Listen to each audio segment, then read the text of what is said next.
אפשר לבחור בשני מסלולים, אפשר לבחור במסלול של יאללה בוא ניכנס ב-X, נלמד, נעשה, נקבל את הידע, נתפוס את הביטחון, יהיה לי את הסיכה פה של מאמן ואני אאמן.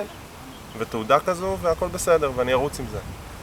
וזה סוג אחד. והסוג השני יכול להגיד בצורה הרבה יותר פשוטה, אלה יודעים מה הם עושים. אלה כבר עשו את זה אלפי ועשרות אלפי פעמים.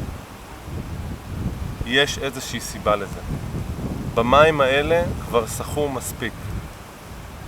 אין לי שום סיבה לחשוש להיכנס למים האלה.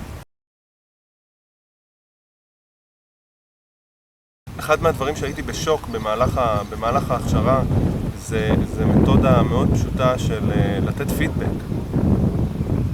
כשאתה נותן פידבק, תעזוב אותך מהכל. קודם כל תמצא מה נכון במה שהבן אדם אמר.